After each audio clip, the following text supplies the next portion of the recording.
നമസ്കാരം. കുമാറെ, വളരെ ഞെട്ടിക്കുന്ന വാർത്തയാണ് ബാംഗ്ലൂരിൽ നിന്ന് ഈ മണിക്കൂറുകളിൽ വന്നുകൊണ്ടിരിക്കുന്നത്. ചിന്നസ്വാമി സ്റ്റേഡിയത്തിൽ RCBയുടെ ക്രിക്കറ്റ് വിജയാഘോഷം വലിയ ദുരന്തത്തിന് വഴിവെച്ചിരിക്കുന്നു. ഏറ്റവും ഒടുവിൽ വിവരം ലഭിക്കുമ്പോൾ 10-ലധികം പേർ ഇപ്പോൾ മരണപ്പെട്ടതായി സ്ഥിരീകരണം ഉണ്ടായിട്ടുണ്ട്. പക്ഷേ മരണസംഖ്യ കൂടും എന്നാണ് നമുക്ക് അറിയാൻ കഴിയുന്നത്. അതുകൊണ്ട് തന്നെയാണ് ഈ ഒരു മണിക്കൂറിൽ നമ്മൾ ഈ ഒരു വിഷയം, മറ്റൊരു വിഷയമാണ് നമ്മൾ ചർച്ചയ്ക്ക് തീരുമാനിച്ചിരുന്നെങ്കിൽ കൂടി അത് മാറ്റിവെച്ചുകൊണ്ട് ഈ ഒരു വിഷയം ചർച്ച ചെയ്യുന്നത്. കാര്യം അടിയന്തര പ്രാധാന്യമുള്ള ഒരു വിഷയം കൂടിയാണ്. മാത്രമല്ല, ഇത് വരുത്തിവെച്ച ഒരു ദുരന്തം എന്നാണ് നമുക്കിതിൻ്റെ ആദ്യ തലക്കെട്ടുകൾ നൽകുന്ന സൂചന. ഒഴിവാക്കാമായിരുന്ന ഒരു ദുരന്തം, പക്ഷേ ആ ദുരന്തത്തിൻ്റെ വ്യാപ്തി കൂട്ടിക്കൊണ്ട് തന്നെ ആ ദുരന്തത്തിലേക്ക് വലിച്ചിഴച്ചു കൊണ്ടുപോയി എന്നാണ് ഇപ്പോൾ നമുക്ക് മനസ്സിലാക്കാൻ കഴിയുന്ന കാര്യം.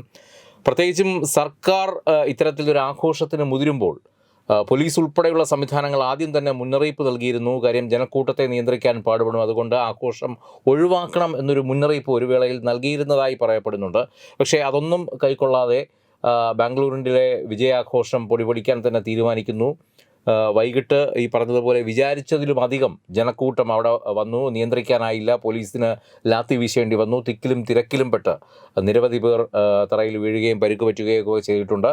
അതിൽ ഇപ്പോൾ 11 പേർ മരിച്ചതായിട്ടുള്ള സ്ഥിരീകരണമാണ് ഏറ്റവും ഒടുവിൽ വരുന്നത്. നിരവധി പേർക്ക് പരിക്കേറ്റിട്ടുണ്ട്. ഒരുപക്ഷെ മരണസംഖ്യ 20ലേക്ക് എത്തിയേക്കാം എന്നുള്ളൊരു സൂചനയും നമുക്ക് ലഭിക്കുന്നുണ്ട്. എന്തായാലും BCCIയുടെ അനുവാദമില്ലാതെയാണ് ഇത്തരത്തിലൊരു ആഘോഷ പരിപാടി നടന്നതെന്നുള്ളത് മറ്റൊരു വലിയ വിവാദമായി മാറുന്നു. കുമാറെ, ആദ്യമായിട്ടല്ല ഇത്തരത്തിലുള്ള ദുരന്തങ്ങൾ ഇവിടെ ഉണ്ടാകുന്നത്. പക്ഷേ ഒഴിവാക്കാമായിരുന്ന ഒരു ദുരന്തം, അതിനെ സർക്കാർ തന്നെ ഇപ്പോൾ ഇലയിട്ട് ക്ഷണിച്ചു വരുത്തിയിരിക്കുകയാണ്.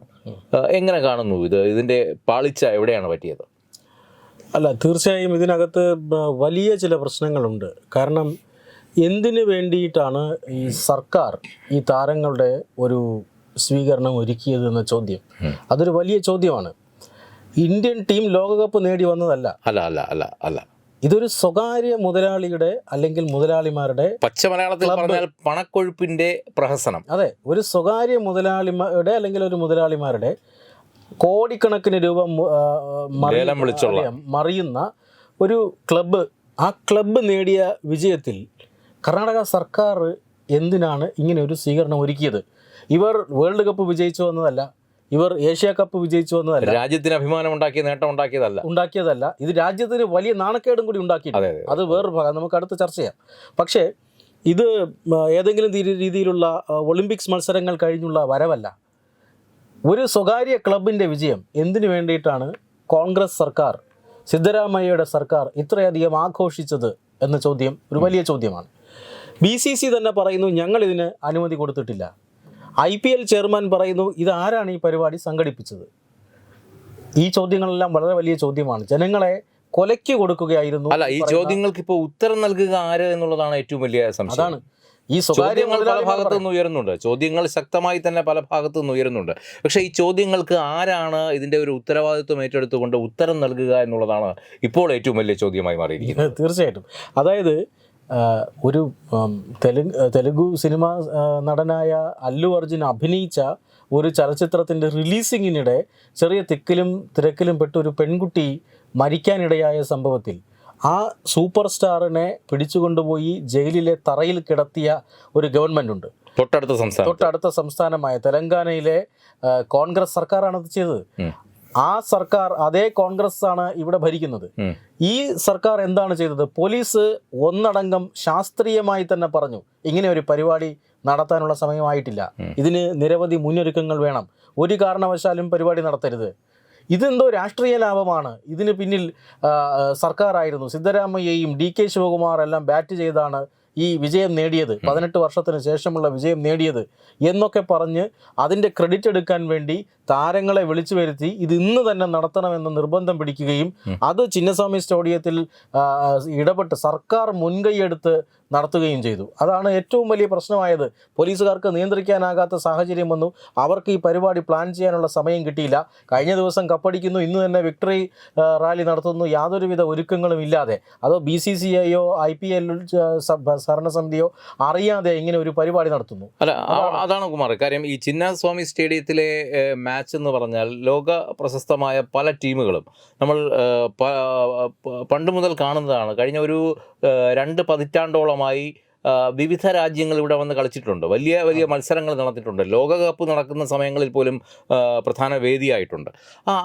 അപ്പോഴൊക്കെ വലിയ മുന്നൊരുക്കങ്ങൾ, മാസങ്ങൾ നീണ്ട മുന്നൊരുക്കങ്ങളാണ് ഇവിടെ വേണ്ടത്. ക്രൗഡ് മാനേജ്മെൻറ്റ് ഏത് രീതിയിലാണ്, ജനങ്ങൾ ഒരു പോയിന്റിൽ നിന്ന് ആ ഭാഗത്തേക്ക് കടന്നു വരുമ്പോൾ എങ്ങനെ നിയന്ത്രിക്കണം തുടങ്ങി വളരെ ഈ പറഞ്ഞതുപോലെ ശാസ്ത്രീയമായ രീതിയിൽ തന്നെ ക്രൗഡ് മാനേജ്മെൻറ്റിന് വേണ്ടിയുള്ള മുന്നൊരുക്കങ്ങൾ നടത്തിയിട്ടാണ് അന്ന് ആ മത്സരങ്ങളൊക്കെ നടന്നിരുന്നത്.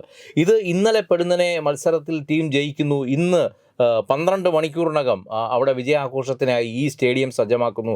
അപ്പോൾ ഒരുപക്ഷെ സർക്കാരിനും അറിയാമായിരിക്കാം ഇങ്ങനൊരു ഫംഗ്ഷൻ വയ്ക്കുമ്പോൾ അവിടേക്ക് ഒഴുകി എത്തുന്നത് യുവ ജനതയാണ്. ഇപ്പോൾ ബാംഗ്ലൂർ എന്ന് പറയുന്നത് കർണാടക മാത്രമല്ല, ഇന്ത്യയുടെ എല്ലാ സംസ്ഥാനത്തിൻ്റെയും പരിച്ഛേദം അതിനകത്തുണ്ട്. പ്രത്യേകിച്ചും മലയാളികൾ ഏറ്റവും കൂടുതൽ തിങ്ങിപ്പാർക്കുന്ന ഒരു സ്ഥലമാണ് മാറിയിട്ടുണ്ട് ഇന്ന് ബാംഗ്ലൂർ.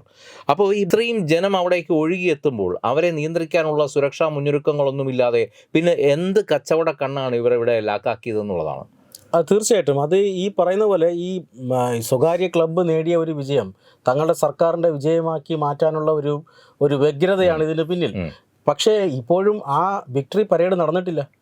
വിക്ടറി പരേഡ് നടക്കുന്നതിന് മുന്നെയാണ് ഈ 10-25ഓളം ആളുകൾ മരിച്ചിരിക്കുന്നത്. അല്ല, അതും ഒരു വലിയ പരേഡ് കൂടി നടന്നിരുന്നുവെങ്കിൽ ഇതല്ലായിരുന്നു. അല്ല കുമാറെ, അവിടെയും ഒരു വലിയ വിമർശനം ഉയരുന്നുണ്ട്. വിക്ടറി പരേഡ് ഒഴിവാക്കി എന്നുള്ളത് ശരിയാണ്, പക്ഷേ ഈ അപകടം നടന്നു എന്നുള്ള വാർത്ത വന്നതിന് ശേഷവും സ്റ്റേഡിയത്തിനുള്ളിൽ ടീം അംഗങ്ങളുടെ വിജയാഘോഷം തുടരുകയായിരുന്നു. അത് സംബന്ധിച്ച് നായകൻ വിരാട് കോഹ്ലി ഉൾപ്പെടെയുള്ളവർ വലിയ വിമർശനമാണ് ഇപ്പോൾ സമൂഹ മാധ്യമങ്ങളിൽ ഏറ്റുവാങ്ങുന്നത്. തീർച്ചയായും വിരാട് കോഹ്ലിക്ക് ഇതിനകത്ത് വലിയ ധാർമ്മികമായും നിയമപരമായും ഒക്കെ കോഹ്ലി കാലനായി എന്ന് തന്നെ പറയേണ്ടി വരും. കാരണം ഈ ആളുകൾ പുറത്ത് തിക്കിലും തിരക്കിലും പെട്ട് മരിച്ചു വീഴുമ്പോൾ ഇവരെ എടുത്തുകൊണ്ടുപോകാൻ അവിടെ ഒരു സ്ട്രക്ചർ പോലും ഇല്ലായിരുന്നു. മുന്നൊരുക്കങ്ങൾ പോലും ഇല്ലാതെയാണ് ആളുകളെ ചുരുട്ടിക്കൂട്ടി എടുത്തുകൊണ്ട് പോകുന്ന സമയത്ത് ആ സമയം മുഖ്യമന്ത്രിയും ഉപമുഖ്യമന്ത്രിയും ചേർന്ന് വിരാട് കോഹ്ലിക്കും സഹതാരങ്ങൾക്കും കിരീടധാരണ നടത്തുകയായിരുന്നു സ്റ്റേഡിയത്തിനുള്ളിൽ. അത് അങ്ങേയറ്റത്തെ അപലപനീയമായ ഒരു കാര്യമാണ്. സ്വന്തം ആളുകൾ പിടഞ്ഞു വീഴുമ്പോൾ മറുഭാഗത്ത് ആഘോഷം നിർത്താതിരിക്കുക എന്നത് അത് തീർച്ചയായും അത് ഈ പറയുന്നത് പോലെ ഈ ക്ലബ്ബ്, ഈ ടീമിനെ ഓൺ ചെയ്യുന്ന കമ്പനി, അവർക്ക് ആര് മരിച്ചാലെന്ത് ആര് വീണാലെന്ത് അവർക്ക് കിട്ടേണ്ട ലാഭം അതാണ് അവരുടെ. ആ ലാഭം കിട്ടിയതിൻ്റെ ആഘോഷമാണ് അവർ നടത്തുന്നത്. ഭ്രാന്തമായ ആഘോഷമാണ് ഈ നടന്നത്. ആ ഭ്രാന്തമായ ആഘോഷത്തിന് കണ്ണില്ലാതായിപ്പോയി, മനുഷ്യത്വം ഇല്ലാതായിപ്പോയി എന്ന് തന്നെ പറയണം. അത് ഒരുക്കിയ മുഖ്യമന്ത്രിയും ഉപമുഖ്യമന്ത്രിയും അതിൽ പങ്കെടുത്ത വിരാട് കോഹ്ലി അടക്കമുള്ള താരങ്ങളും ഇതിൽ ഒരുപോലെ കുറ്റക്കാരാണ്. അടിയന്തരമായി ഹൈക്കോടതിയോ സുപ്രീം കോടതിയോ ഈ കേസിൽ ഇടപെടുകയും അല്ലു അർജുനനെ ഒരു ദിവസമെങ്കിലും തറയിൽ കിടത്തിയതുപോലെ ഈ താരങ്ങളെയും മുഖ്യമന്ത്രിയെയും ഉപമുഖ്യമന്ത്രിയെയും ജയിലിൽ ഉടനടി അടയ്ക്കണം എന്ന ഒരു അഭിപ്രായമാണ് ഉയരേണ്ടത്. ഇത്തരം അഭിപ്രായങ്ങളെല്ലാം ഉയർന്നു വരുന്നുണ്ട്. അല്ല കുമാർ, ഇപ്പം മരണം ഒരാളിൻ്റെതായാലും 10 പേരുടേതായാലും 20 പേരുടേതായാലും നഷ്ടം ആ കുടുംബത്തിൻ്റെതാണ്, അവരവരുടെ കുടുംബത്തിൻ്റെതാണ്, നികത്താനാകാത്ത നഷ്ടവുമാണ്. പക്ഷേ ഇത്തരത്തിൽ ഒരു ദുരന്തമുണ്ടാകുമ്പോൾ ഇതിൻ്റെ ധാർമ്മികത ഏറ്റെടുത്തുകൊണ്ട് ആരാണ് ഈ മരണപ്പെട്ട കുടുംബങ്ങളെ ഒന്ന് കണ്ണീര് ആശ്വസിപ്പിക്കുക, അവർക്കൊരു നഷ്ടപരിഹാരം എത്തിക്കുക? ഇതിന് ഈ സർക്കാർ തയ്യാറാകുമോ? ഈ താരങ്ങൾ തയ്യാറാകുമോ? അല്ലെങ്കിൽ ഈ ലേലം കൊള്ളുന്ന കുത്തക മുതലാളിമാർ അവർ തയ്യാറാകുമോ? അതായത് നമ്മളിപ്പോൾ ഏതാണ്ട് 6-6:30 സമയത്താണ് നമ്മൾ ഈ സംസാരിക്കുന്നത്. ഇതിനൊരു 15 മിനിറ്റ് മുമ്പ് വരെ DK ശിവകുമാർ കൊടുത്ത ഒരു ബൈറ്റിൽ വി ആർ വെരി ഹാപ്പി എന്നാണ് പറഞ്ഞത്. ആളുകൾ പുറത്ത് മരിച്ചുകൊണ്ടിരിക്കുമ്പോൾ ഈ കിരീട ലഭിച്ചതിൽ വളരെയധികം സന്തോഷമെന്ന ബൈറ്റാണ് DK ശിവകുമാർ ഉപമുഖ്യമന്ത്രി കൊടുത്തത്. ഇപ്പോൾ വീഴ്ച സമ്മതിച്ചു എന്ന രീതിയിലുള്ള വാർത്തകൾ വരും. ഇപ്പോൾ നമ്മൾ സംസാരിക്കുമ്പോൾ നമ്മുടെ മുന്നിൽ കാണുന്ന ദൃശ്യങ്ങൾ കുമാർ നേരത്തെ പറഞ്ഞതുപോലെ സ്ട്രക്ചർ പോലും ഇല്ലാതെ ആളുകളെ കൈത്തണ്ടയിൽ എടുത്തുകൊണ്ട് പോകുന്ന കാഴ്ച. അപ്പോൾ ഇതിൽ നിന്നും നമ്മൾ മനസ്സിലാക്കേണ്ടത് ഇത്രയധികം ജനങ്ങൾ തടിച്ചുകൂടുമെന്ന് അറിയാമായിരുന്ന ഒരു സ്ഥലത്ത് പോലും മതിയായ സൗകര്യങ്ങൾ, മെഡിക്കൽ സൗകര്യങ്ങളോ മെഡിക്കൽ ടീമോ മറ്റ് യാതൊരു അടിയന്തര സംവിധാനവും ഇല്ലാതെയാണ് ഈ ആഘോഷ പരിപാടികൾ സംഘടിപ്പിച്ചതിനുള്ള വ്യക്തമായ തെളിവുകൾ തന്നെയാണ് ഈ മുന്നിൽ കാണുന്ന ദൃശ്യങ്ങൾ. ഇതിൻ്റെ ധാർമ്മികതയിൽ നിന്ന് സർക്കാരിനോ അല്ലെങ്കിൽ ഈ താരങ്ങൾക്കോ, RCBയുടെ താരങ്ങൾക്കോ, ഈ ലേലം കൈക്കൊണ്ടിട്ടുള്ള ഇതിൻ്റെ ഓൺ ചെയ്യുന്ന മുതലാളിമാർക്കോ ഒഴിഞ്ഞു മാറാനാകില്ല എന്നുള്ള കാര്യം നിസ്സംശയം നമുക്ക് പറയാൻ പറ്റും. തീർച്ചയായിട്ടും അത് പോലീസ് കൃത്യമായി അത് പറഞ്ഞതാണ്. ആ മുന്നറിയിപ്പ് പോലീസ് കൊടുത്തതാണ്. യാതൊരുവിധ ട്രാഫിക് സംവിധാനങ്ങളോ അല്ലെങ്കിൽ യാതൊരുവിധ മുന്നൊരുക്കങ്ങളോ നമ്മൾ നടത്തിയിട്ടില്ല എന്ന് പോലീസ് തന്നെ പറയുന്നു. പക്ഷേ ഭരണകൂടം അത് മുഖവിലക്കെടുക്കാത്തതാണ്. ഭരണകൂടത്തിന് ഈ പറയുന്ന ക്ലബിൻ്റെ മുതലാളിമാരെ അനുസരിക്കേണ്ടി വന്നു. ഭരണകൂടത്തിന് ഈ പറയുന്ന കളിക്കാർ ഏതോ രാജ്യത്തെ പ്രതിനിധീകരിച്ച് ഏതോ മത്സരത്തിൽ പങ്കെടുത്ത് തിരിച്ചു വന്നു എന്ന ഒരു തോന്നലായിരിക്കാം അവർക്കുണ്ടായിരിക്കും. പക്ഷേ ഇതിനകത്ത് മറ്റൊരു കാര്യം കൂടിയുണ്ട്. രാജ്യത്തെ നാണം കെടുത്തിയ ഒരു കാര്യമെന്ന് ഞാൻ ആദ്യം പറഞ്ഞു. ആ കാര്യം മറ്റൊന്നുമല്ല, ഇന്ത്യയിൽ IPL നടക്കുമ്പോൾ നമ്മൾ പാകിസ്ഥാൻ താരങ്ങളെ ഒന്നും പരിഗണിക്കാറില്ല. അത് നമ്മുടെ രാജ്യതന്ത്രത്തിൻ്റെ ഭാഗമായിട്ടാണ്. പാകിസ്ഥാനെ നമ്മൾ അവോയ്ഡ് ചെയ്തിരുന്നു. അതുകൊണ്ട് തന്നെ സമാന്തരമായി അവർ പാകിസ്ഥാൻ പ്രീമിയർ ലീഗ് സംഘടിപ്പിച്ചുകൊണ്ടിരിക്കുകയാണ്. ഈ സമയത്ത് തന്നെ പാകിസ്ഥാൻ പ്രീമിയർ ലീഗ് സംഘടിപ്പിക്കുന്നു. ഓപ്പറേഷൻ സിന്ദൂർ മറ്റുമൊക്കെ നടത്തിയപ്പോൾ അവർ അത് ദുബായിലേക്ക് മാറ്റുന്നു.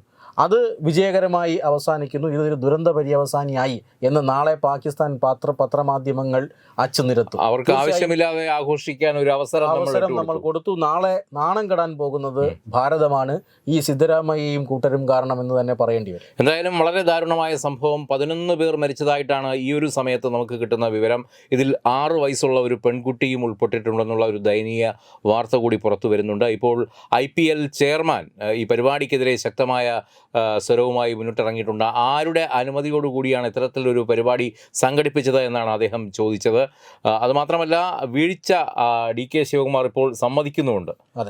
ആദ്യം വി ആർ ഹാപ്പി എന്ന് പറഞ്ഞ അതേ മനുഷ്യൻ ഇപ്പോൾ തങ്ങൾക്ക് തെറ്റുപറ്റി, തങ്ങൾക്ക് വീഴ്ച പറ്റി എന്നുള്ള കുറ്റസമ്മതത്തിൽ എത്തി നിൽക്കുകയാണ്. പക്ഷേ എന്ത് കുറ്റസമ്മതം നടത്തിയാലും ഈ കഴിഞ്ഞ 1 മണിക്കൂറിന് മുമ്പ് വരെ ചിരിച്ച് കളിച്ച് അവിടേക്ക് എത്തിയ ഒരു കൂട്ടം ആൾക്കാരുണ്ട്. അവരിൽ 6 വയസ്സുകാരിയുള്ള ഒരു കുട്ടി ഉൾപ്പെടെ ഇപ്പോൾ 11 പേർ, ഏറ്റവും ഒടുവിലുള്ള സ്ഥിരീകരണം കിട്ടുമ്പോൾ അതിൽ 11 പേർ ഇപ്പോൾ ജീവനോടെ ഈ ഭൂമിയിലില്ല എന്നുള്ളൊരു യാഥാർത്ഥ്യം കൂടിയുണ്ട്. അവരുടെ മരണത്തിന് ആര് ഉത്തരം പറയും? ഈ ഒരു ചോദ്യം അടുത്ത ദിവസങ്ങളിൽ ഒരുപക്ഷെ ഇങ്ങനെ നമ്മുടെ മാധ്യമങ്ങളിൽ അലയടിച്ചുകൊണ്ടേ ഇരിക്കും എന്നുള്ള കാര്യം ഉറപ്പാണ്. പക്ഷേ അതിന് ഉത്തരം കിട്ടുമോ ഇല്ലയോ എന്നുള്ളതാണ് ഏറ്റവും വലിയ അടുത്തൊരു ചോദ്യം. നമസ്കാരം.